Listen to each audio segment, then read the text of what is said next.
ನಮಗೂ ತುಂಬ ಖುಷಿ ಆಗ್ತಾ ಇದೆ. ನಾನು ಹಾಲಿ ಪಂಚಾಯಿತಿ ಉಪಾಧ್ಯಕ್ಷೆ ಆಗಿದ್ದೆ. ಅವರು ತುಂಬ ಸೌಲಭ್ಯಗಳನ್ನು ಒದಗಿಸ್ಕೊಟ್ಟಿದ್ದಾರೆ. ನರೇಗಾ ಯೋಜನೆ ಆಗಲಿ, ಸ್ಕೂಲ್ಗಳು, ಹಾಸ್ಟೆಲ್ಲು ಎಲ್ಲ ಪ್ರತಿಯೊಂದರಲ್ಲೂ ತುಂಬ ಸೌಲಭ್ಯಗಳನ್ನು ಒದಗಿಸ್ಕೊಟ್ಟಿದ್ದಾರೆ. ಮುಂದೆ CM ಆಗಿ ಇನ್ನೂ ಸೌಲಭ್ಯ ಒದಗಿಸ್ಕೊಡ್ತಾರೆ ಅನುಭವ ನಮಗಿದೆ.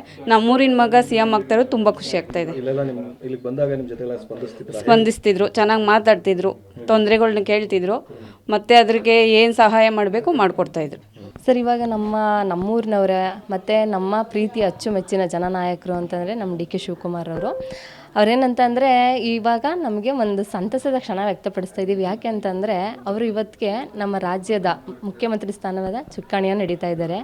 ಅದಕ್ಕೆ ಏನಂತಂದರೆ ಅವರ ಶ್ರಮ ಮತ್ತು ಕರ್ತವ್ಯ ನಿಷ್ಠೆ ಆಗಿರ್ಬೋದು, ಪಕ್ಷ ನಿಷ್ಠೆ ಆಗಿರ್ಬೋದು, ಅವರ ಶ್ರಮಕ್ಕೆ ತಕ್ಕ ಕೂಲಿ ಸಿಗ್ತಾಯಿತ್ತು. ಈ ಸಂದರ್ಭದಲ್ಲಿ ಒಂದು ವ್ಯವಸ್ಥೆಯಿಂದ ಅವರು ಮುಖ್ಯಮಂತ್ರಿ ಆದವಿಂದ ಏನಂತಂದರೆ ನಮ್ಮ ಊರಿನಲ್ಲಿ ಒಂದು ಯಾವುದೇ ಅಂತ ಶಿಕ್ಷಣ ವ್ಯವಸ್ಥೆ ಆಗಿರ್ಬೋದು, ಮತ್ತು ಆರೋಗ್ಯಕ್ಕೆ ಸಂಬಂಧ ವೈದ್ಯಕೀಯ ಕ್ಷೇತ್ರದಲ್ಲಾಗಿರ್ಬೋದು, ಮತ್ತು ಯಾವುದೇ ಯುವಕರಿಗಾಗಿರ್ಬೋದು, ಮತ್ತು ಸಾಮಾನ್ಯ ವರ್ಗದವರಿಗಾಗಿರ್ಬೋದು ತುಂಬಾ ಸಹಾಯನ ಮಾಡಿದ್ದಾರೆ. ಈ ಸಹಾಯ ಒಂದು ಇದಾಗಿರ್ಬೋದು, ಮತ್ತು ಪಕ್ಷ ನಿಷ್ಠೆಯಿಂದ ಇರ್ಬೋದು, ಇದರಿಂದ ಅವರಿಗೆ ಮುಖ್ಯಮಂತ್ರಿ ಸ್ಥಾನವನ್ನು ಕೊಡ್ತಾ ಇದ್ದಾರೆ. ಆ ದೇವರು ಆಯಸ್ಸು ಆರೋಗ್ಯ ಎಲ್ಲನೂ ಕೊಟ್ಟು ಅವರು ಮತ್ತೆ ಮುಂದೆ ಹೆಚ್ಚು ಕೆಲಸಗಳನ್ನು ಮಾಡಿ ಇಡೀ ರಾಜ್ಯಕ್ಕೆ, ಇಡೀ ದೇಶಕ್ಕೆ ಮಾದರಿಯಾದಂತಹ ಒಬ್ಬ ಜನನಾಯಕ ನಮಗೆ ಸಿಗ್ತಾ ಇದ್ದಾರೆ ಅನ್ನೋದು ತುಂಬ ಹೆಮ್ಮೆಯ ವಿಷಯ.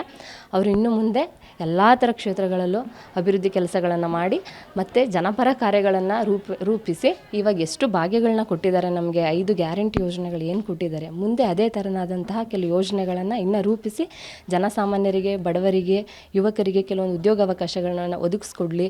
ಹಾಗೂ ರೈತರಿಗೆ ಬೇಕಾದಂತಹ ಕಾನೂನು ಆಗಿರ್ಬೋದು, ಕಟ್ಟಳೆಗಳಾಗಿರ್ಬೋದು ತುಂಬ ಈಸಿಯಾಗಿ ಸಿಗುವಂತಹ ಕೆಲಸಗಳನ್ನ ಅವ್ರು ಮಾಡಿಕೊಡ್ಲಿ ಅಂತ ನಾನು ಆಶಿಸ್ತೇನೆ ಸರ್.